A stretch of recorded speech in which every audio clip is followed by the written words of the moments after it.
Ah, Denmark, smorgasbord, The Little Mermaid, Lego, cute Danish pastries, and very cute, beautiful women. Fleets of bicycles stretching out to the horizon, nautical engineering, royal families, and expeditions into Greenland, the oldest established kingdom in Europe. How did this begin? I'm Benjamin, and Denmark, like all of Scandinavia, has a steep division line. A stark division line between the heroic, mythical past and recorded history. To understand Denmark, you have to begin where that line blurs into the other. And that's where we come to now, in the foundation and the rise of Denmark.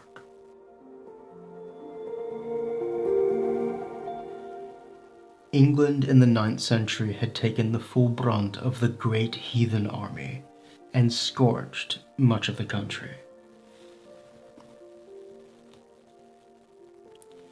The age of the Great Heathen Army was gone. In the late 9th century, a power vacuum enveloped Denmark, with several of its kings killed at home or abroad. The Saxons had halted the Danes, defeating them. The Danes also suffered a major defeat by the Franks at Leuven. It was a violent time, and the Danelaw, which had been carved out of England, began to be weakened. It began to be pushed back toward York. Because at home, the Danes were divided. This power vacuum splintered their world. York became a kingdom separate from Denmark, under the sway of Norway. During this power vacuum from 873 to the 930s, much of the record goes quiet. It was a time of usurpers and rival kings. During the chaos of a Denmark at war with itself, it is no coincidence that Harold Fairhair of Norway and King Alfred of England both arose and unified their kingdoms, whilst the Danish threat gave them a bit of much-needed breathing room as it consumed itself at home. The Holy Roman Empire to the south of Denmark as well had been weakened after the reign of Charlemagne the Great and been plunged into more than one civil war. But to the northeast, Sweden was not affected so much, and its chieftains saw an opportunity. Denmark was weak, and so a man named Olof the Brash swept down as a Viking warrior chieftain and conquered most of Denmark, or parts of it at least. A runestone in Sidinge mentions Swedes during this time, but it is disputed and unclear what it says. Apart from this, not much is known about Olof. What we do know is that he founded a dynasty. Legend says Olof had several sons, and that two of them, Gerd and Gnupa, joined together to rule Denmark. Don't be fooled into thinking this was a sense of Danish national unity. It was the most pragmatic move to make. This was a Swedish house ruling over parts of Denmark with pockets of resistance around them. And that's what I'm getting at. The Danes never fully gave up when this Viking warrior chieftain Olof came down, taking part of their country and forming a dynasty, and it forced the Danes to begin thinking of themselves as a unified group. Nothing like an enemy to bring you together, right? It is unlikely they ruled over all of Denmark, but rather ruled a small kingdom centered around Hedeby, now in northern Germany. This would have allowed the kingdom to shelter its ships from the dangerous open ocean, whilst having access to both the Baltic Sea and the North Sea through deep rivers on both sides of their capital. Gerd seems to have died earlier, killed by Danes, leaving Gnupa to rule. We know more about Gnupa because of his wife, Asfrid, who raised the two Sigtrig runestones later after her son Sigtrig had died. They read, Asfriðr made the memorial after Sigtrig, her son together Gnupa, and the other rune stone, Asfrid made the memorial, the daughter of Odinkar, after King Sigtryg, her son together Gnupa. Gorm made the runes.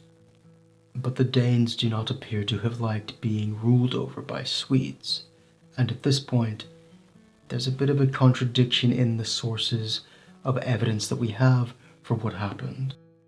Adam of Bremon, a German medieval chronicler, and Widukind of Corvey, another chronicler, they both give contradictory accounts of what happened.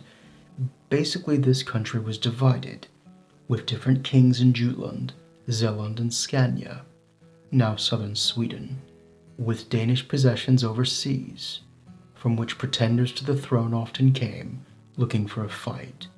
Gnupa, who was Sigtrygg's father, may have still been king in the area around Hedeby. We don't really know, but it is clear Denmark is not a unified kingdom in the early 10th century. You have a Swedish royal family ruling over pockets of Danes who occasionally kill people. Across the sea, the Danish Danelaw had formed the Kingdom of York. Something went wrong in Denmark, allowing Olof in the first place. We don't know what happened exactly. Sigtryg does not last long. A man named Harthknut, or Hardigon, at some point after 934 is recorded as coming from Northmania. Northmania is not a real place. It could mean Norway, partially ruled by Denmark at points at this period. It could mean Normandy, ruled by Viking descendants, or Northumbria, York, ruled off and on by Danes. But none of these seem likely, as Hakon the Good had taken the throne of Norway by reaching out to his aristocracy in peace with rewards for not supporting Eric Bloodaxe, who vanishes for a few years. See my video on Eric Bloodaxe. Normandy is remarkably stable during this period, ruled by William the Longsword from 833, and Northumbria with the English King Aethelstan ruling it on both sides of this date from 927 to 939, suggests that any Viking with ambition went to Ireland to the north, and offers no clue. Remember what I said about Denmark not really being one nation at this time, or one kingdom? Well, in the north of Denmark, of the peninsula of Jutland, it's a bit suspiciously quiet. What this Northmania could mean, in my opinion, is that someone came out of this area, where there were pockets of Danish resistance still, and killed the Swedish descended king. This is my opinion, and for what happened later and what I'm about to tell you, it makes a lot of sense.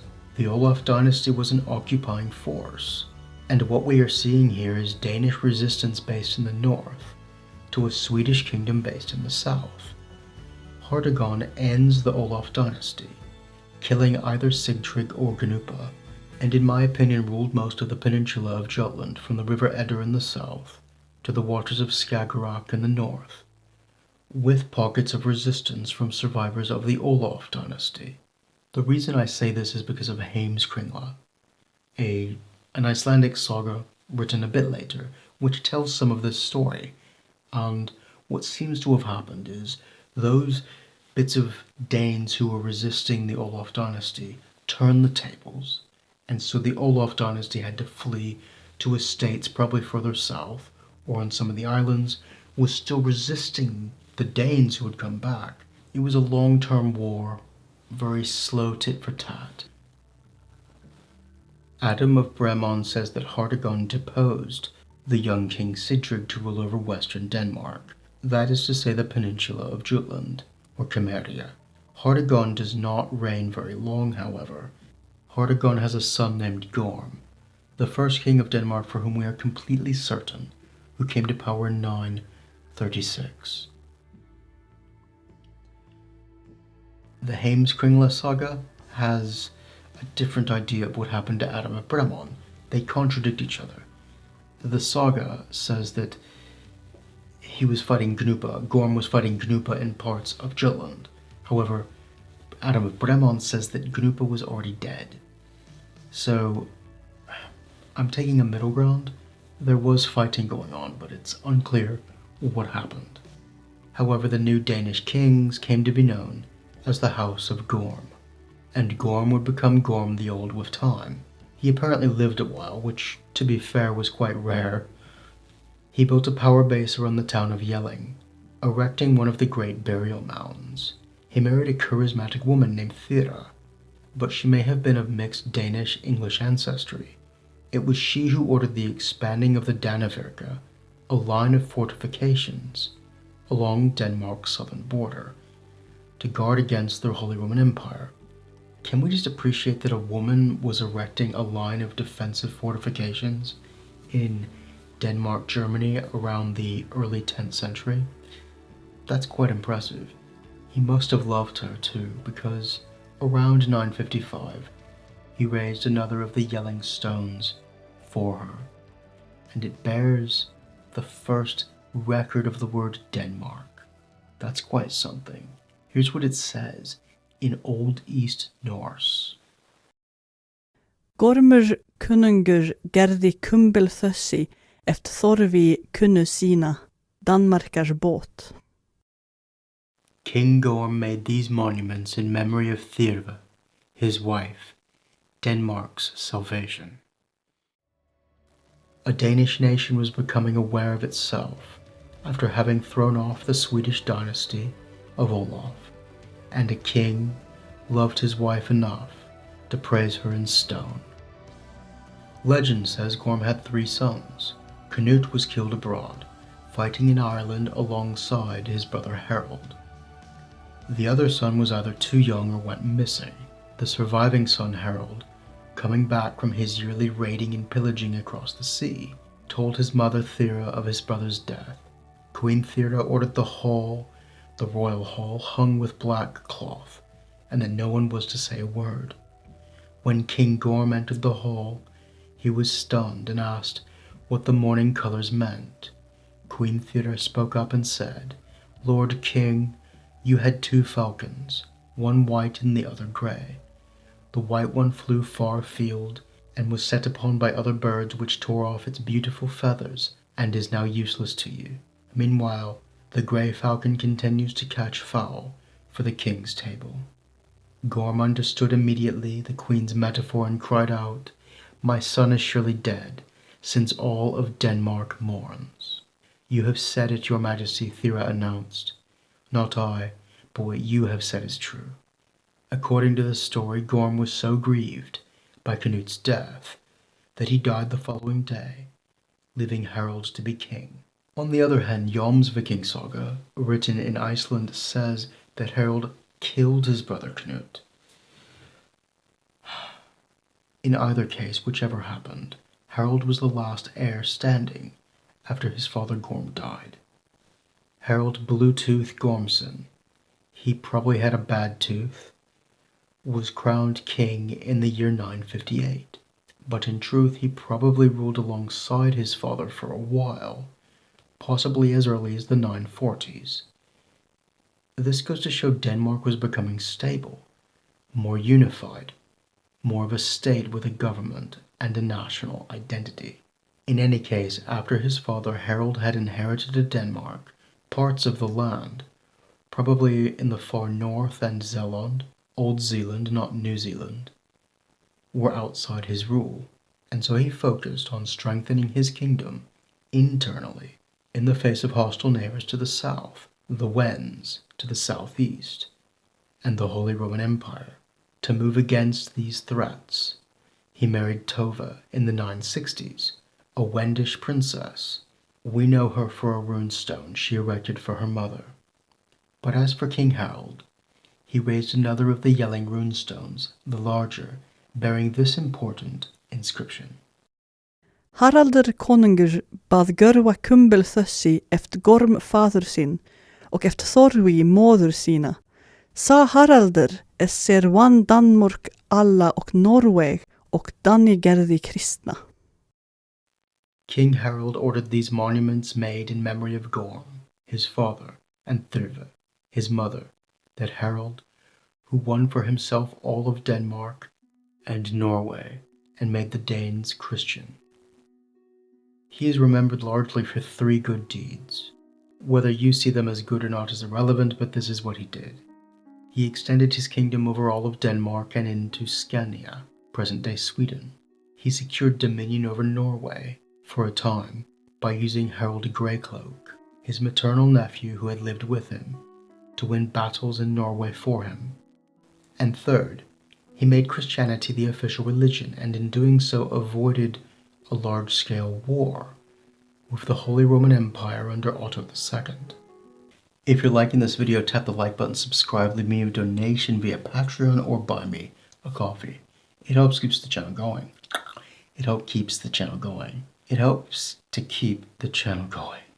King Harald was forced to fight his Holy Roman Imperial neighbors, however. When Emperor Otto I died in 973, it was an opportunity for King Harald to assert Danish independence, and he invaded Saxony with a Norwegian army.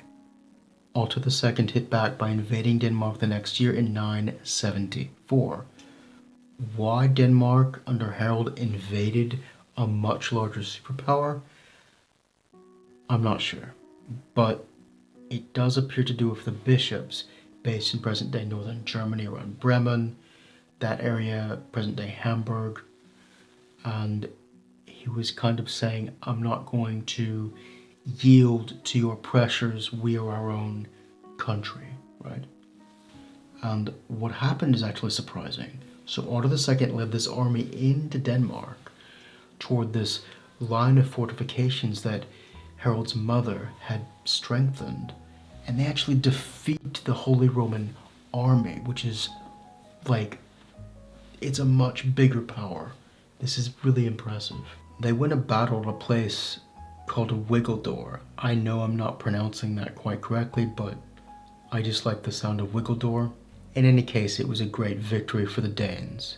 However, as would happen a few times in Danish history, with its larger neighbors to the south, Denmark was good at winning a short war on its own land by using the peninsula as a defensive narrowing point for approaching armies. It was not good at fighting a longer war with an enemy that had more people. Otto II came back with a bigger army, pushed through the Danevirke, and defeated King Harald, taking parts of Jutland. This is when Harald converted to Christianity, brought bishops into his lands, and built churches. It was a strategy to keep his kingdom free and to carve out a European cultural identity that would command respect. It worked, there was peace. But this angered Norwegians who were not Christian, and they revolted under Earl Hakon, throwing off Danish rule. Now there is a positive to this, because from this point, in the 970s, King Harald doesn't have to expend efforts and energies on Norway. He's able to focus on building strength at home within his kingdom, and he does that. He expanded the center at Jelling, with more monuments, a church, and construction. He built another church, Roskilde, on Zealand. He renovated the Danevirke's ramparts and defenses, as well as building an additional defensive line called Kovirke, cowshed, or cowwork. He built at least 5 trelleborgs, or ring forts, across his kingdom, shown here on this map. The number is probably closer to 7, but it was a long time ago, right? And he built the Ravening Bridge early in the 980s, the oldest surviving bridge in Scandinavia. That's quite a claim to your name, isn't it? This bridge was in a position to link his ring forts to his defensive lines in case of invasion from the south. He also expanded his castle at Aarhus. He even managed to retake the lands lost in the war with Otto I later in his reign, using Slavic mercenaries from present-day Poland. But in a bitter end, his own son Svein Forkbeard, who had a complicated relationship with Christianity, rebelled against his father, took the throne, and drove out Harald. The old king probably died of wounds after fleeing in battle. It was a useless, pointless civil war that weakened Denmark right at the exact point when it was really gathering strength. but the foundations that Harold had built, Svein would be able to build upon in the decades to come. And whether Svein liked it or not, the Christian foundations of the country had been laid, and he had to accept this in order to maintain his rule over Denmark. What made Svein's rebellion against his father so different is that this was not just competing chieftains or kingdoms' rival thrones. This was competing for a national throne with a Danish identity, and that is what contestations over the throne of Denmark would be from this point forward. From this point forward, any disputes over the throne were a dispute of national significance. Denmark had joined civilization. It was a nation with a Judeo-Christian foundation who had liberated itself from Swedish domination, and the line of mythical kings before them was now stretching into a line of recorded kings after them. Over the next few decades, Denmark would dominate both Norway and England, creating a North Sea empire, as well as taking parts of Sweden. But this video is about the rise of Denmark, and the yelling stones that divide Denmark's timescape between tribal myths and national history. The North Sea Empire of Harald Bluetooth's grandson, Knut the Great, is another story. Thank you to my Patreons, Dilchen Barrian, on the screen now. If you'd like to contribute to the channel, do so.